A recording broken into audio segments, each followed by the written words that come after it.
let's talk about Sunday Night Football, right? I think that's the game that a lot of people are talking about on all sorts of television programs everywhere. Let's get in on it as well. I want to hear your take.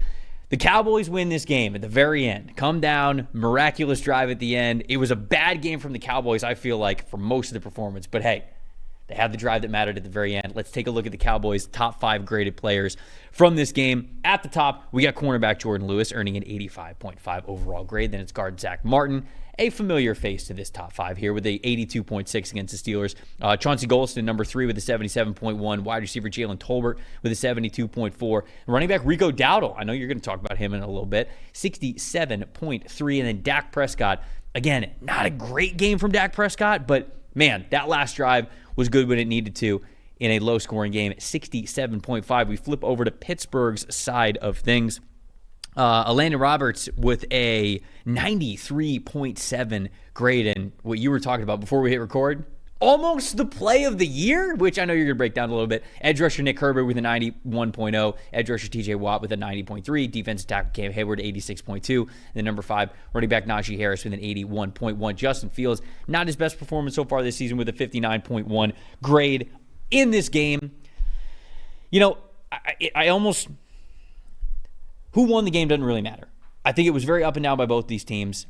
I'm wondering, what is your biggest takeaway here? What is the stat that told the story of this game? For me, it's Dak Prescott and even Mike McCarthy coming into this game and handling it like the veterans they are, right? They've been around a long time. They've seen a lot of football, and they know that sometimes your offensive line can't always help you with an elite pass rush. So the quarterback has to help himself, right? And I think Dak Prescott, you could see from the very beginning, the plan was to hit that third step in his 3-step drop and get rid of the football, okay? Under 2.5 seconds preferably, but I'm going to make the cutoff here at 3 seconds or less. There's essentially no room for him after 3 seconds against TJ Watt and Nick Herbert and Cam Hayward and all these guys, right, that you saw in that graphic, in the top 5 of that graphic. There's no room to hold the football. And he really didn't. He had 34 pass attempts in 3 seconds or less and only 8 with 3 seconds or more. Took 2 sacks in that latter scenario, 2 turnover-worthy plays in that latter scenario.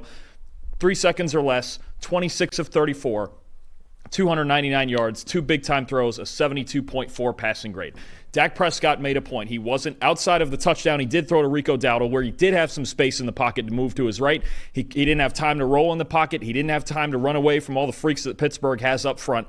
He made the veteran plays, and he just got the football out. Even here and there at the expense of making the right read, it was better for him to get rid of the football rather than take 7, 8, 9 sacks on the night like we know the Steelers are capable of. So there were moments where it didn't look great. Both of his interceptions were pretty bad. Some sort of miscommunication with CeeDee Lamb on the first one, or a bad read with them playing off coverage and into a go ball in the end zone and things like that. Yeah. The overthrow to Joey Porter for the second one. Right. It was rough at times. Even when he fumbled, he held the ball. One of the few times he held the ball too long, he did fumble it, right? He got strip sacked. That's the danger of playing the Steelers. But at the end of the day, Dak Prescott's veteran presence and his ability to just make quick reads and get rid of the football, still, even through all of that, 26 of 34 on balls thrown in 3 seconds or less.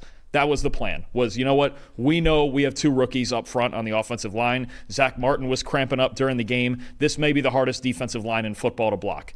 Get rid of the football, protect yourself, give your team a chance to win, and at the end of the day, they got the ball last, and that's what he continued to do all the way till the last drive. You didn't see too many forced shots that gave the Steelers too many turnovers. There were 2 bad ones, and that's why his grade wasn't spectacular, but it was good enough to get the win in a close game, and Dak was pretty clearly the better quarterback in this game. Yeah, look, I think that when you look at Dak, I think a lot of shows are going to just, talk about touchdowns, yards, everything like that. 2 big-time throws, 3 turnover-worthy plays, which you mentioned, which goes into, I don't think this was a great Dak performance. Now, he had the one drive, right, where it mattered the most. And I think that is important in a game that sort of gets into my stat that told the story, and that is the fact that it only took one drive at the end because the Steelers' offense is not potent enough to win football games regularly in this league. It feels like, we always talk about Mike Tomlin in the record, right? The 500 record. He's never below 500. But there have been a couple of years where he's barely above 500 or just 500. The thing is that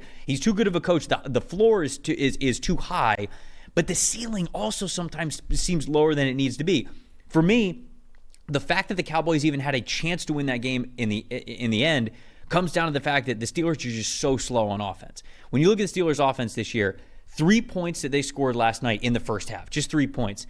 and they're only averaging 6.4 points in the first half. That's 31st in the NFL going into this week, that is. So it's just the offense, it's overall not super explosive, but it's the slow starts specifically that keep these teams in the game, and it's just they're wasting too much time. Now, we've seen a couple of games in the past where Justin Fields is able to really turn it on in the second half, and the offense is able to turn it on in the second half, and that's great, but you can't be wasting this much time the way that it feels like the Steelers are. It almost feels like they're treating the first half on offense like, all right, let's see what the other team's going to do, and then we'll kind of, adjust, get into the second half. And sometimes that could work, but other times, like last night, it really bites you because you just cannot come out of the gate and just make a statement immediately. It's what makes the Washington Commanders, the Minnesota Vikings, these teams that just come out and score immediately, they set the tone for the game. And there are a handful of things that I think the Steelers need to work on offense, and we'll kind of get to that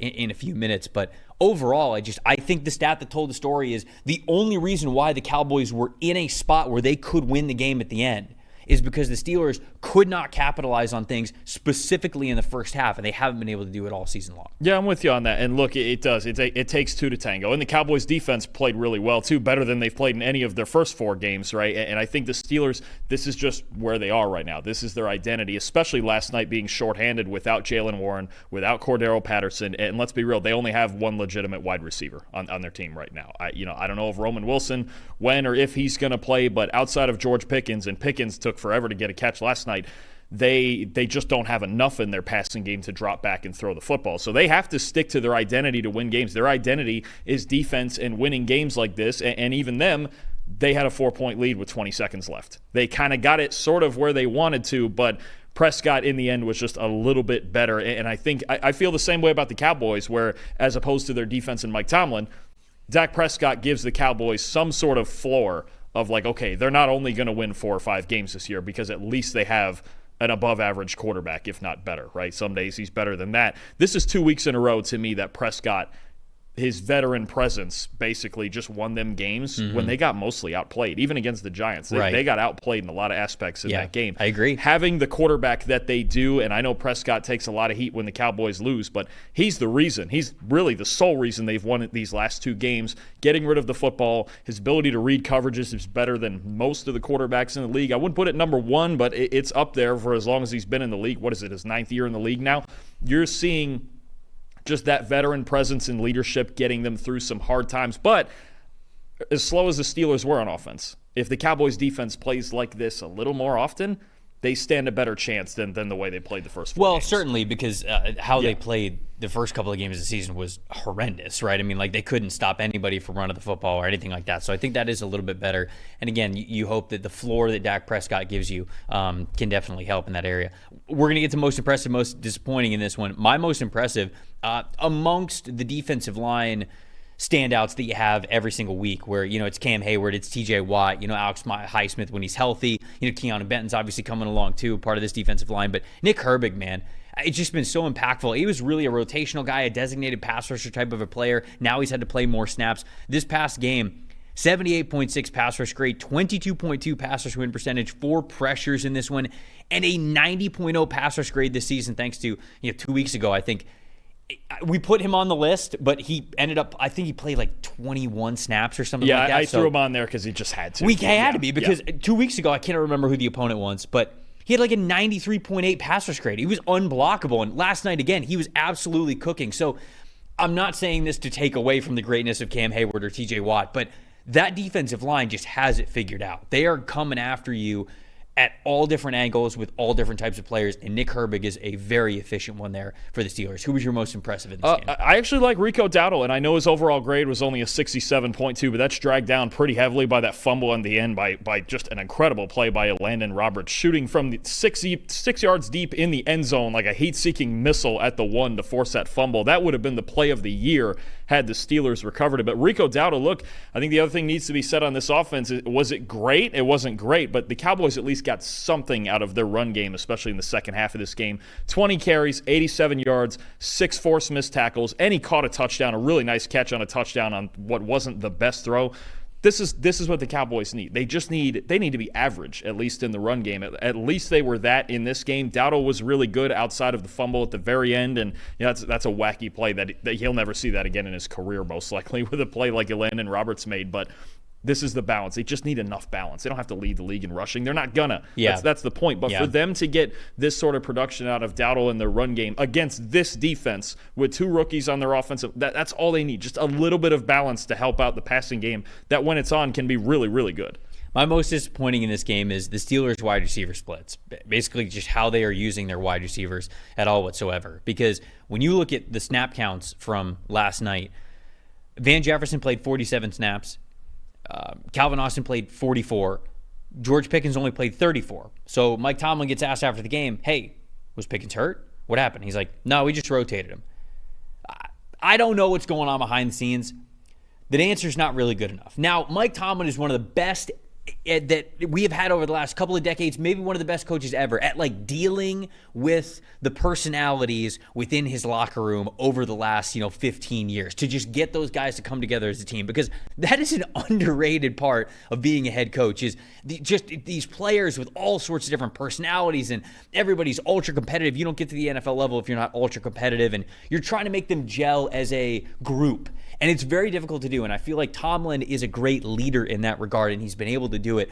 I don't know what's going on, if there's something going on behind the scenes. Tomlin says there isn't, but I don't know how George Pickens isn't, by far, without question, no matter what, your number one played and used wide receiver, because before this game, Pickens had actually in this game, still with only 34 snaps, he had by far the highest threat percentage of any wide receiver on this team. You know why? Because when they need yards, they have to go to George Pickens. So why is he playing 10 less snaps than the other 2 wide receivers that are there, who don't even have anything close to the production? On the season, Pickens has a 25.8% threat percentage, which shows you how much he is used. Again, no other wide receiver is even close to that. I don't think there's even a wide receiver that's within 10% of him in that regard.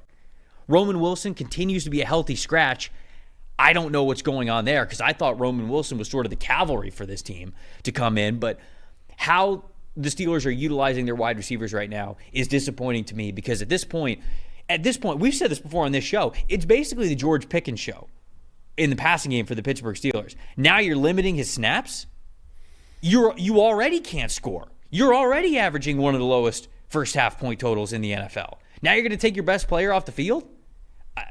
I don't know, man. That was disappointing to me to see how that came about. But what's the most disappointing for you? And look, if they're going to win with the conservative approach that they're using, and they continue to use, and sitting Pickens for whatever reason and all of that, they're going to have to run the ball, and they didn't do that either in this game. 27 carries for 92 yards total. Their running backs, when they were handed the ball, got 0.3 yards before contact on average. Just nothing happening up front. Yeah. Again, Warren and Patterson out doesn't help. Najee Harris, we've seen it can kind of come and go with him. He had a good game last night, actually, but it's just not explosive in the run game either. And I think the biggest problem is we're still having this issue with Troy Fautanu hurt right now, maybe for the entire season.